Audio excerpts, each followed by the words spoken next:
intérêt de payer pour des vieux qui vont de toute façon mourir, ça n'a aucun intérêt. Ouais, attends, je te rappelle.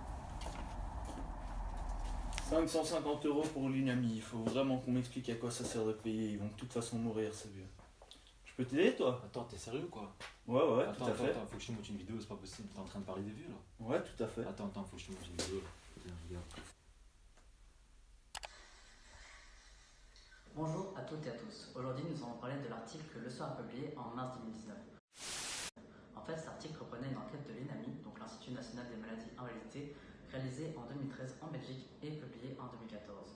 Cet article révèle qu'il y aurait 35,2% de la population qui serait contre le fait d'arrêter les médicaments coûteux pour les personnes âgées, 37,1% qui en seraient favorables et 27,7% qui seraient neutres. En fait, si l'on regarde la globalité des chiffres, il y aurait une majorité de personnes qui ne seraient en tout cas pas contre le fait d'arrêter les médicaments coûteux pour les personnes âgées. Alors, t'en as pensé quoi de la vidéo? C'est pas mon truc du tout. Tu connais pas Kant? Non, T'as jamais eu de cours de philo toi? Non, jamais. Donc en gros, Kant, c'est le père de la déontologie, c'est-à-dire que sa façon de penser elle est basée sur la raison. En d'autres termes, ça veut dire que c'est l'intention de l'action qui compte et non sa conséquence, et que son but c'est de rendre chacune de ses actions universelles, donc qu'il puisse s'appliquer à tout le monde. Et il considère que l'être humain est une fin en soi et non un moyen. Et dans ce cas-ci, supprimer le remboursement de ces traitements médicaux, ce serait un moyen de faire des économies, et donc on utiliserait l'humain comme un moyen. Donc en fait, t'en as rien à foutre. Non, tout à fait. Ok, donc toi, c'est vraiment les personnes âgées, c'est un moyen d'économiser de l'argent quoi. Bah ouais. Donc t'as aucun respect en fait.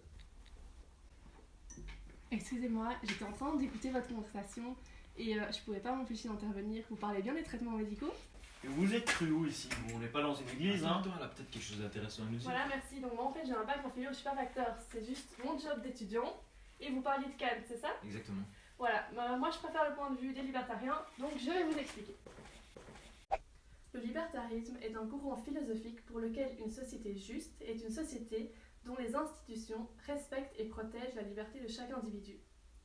Un de ses grands principes est la libre disposition de soi, c'est-à-dire que tout le monde est libre de faire ses propres choix en ce qui concerne sa personne ainsi que ses biens. Si on applique cette vision à notre sujet, les personnes âgées ont tous les droits de se faire soigner à l'aide de médicaments coûteux. Cependant, si on va plus loin dans la réflexion, seuls les 35% des personnes qui ont répondu de façon positive à l'enquête continueraient de payer leurs cotisations pour l'INAMI, car les personnes seraient libres de disposer de leur salaire comme ils le souhaitent.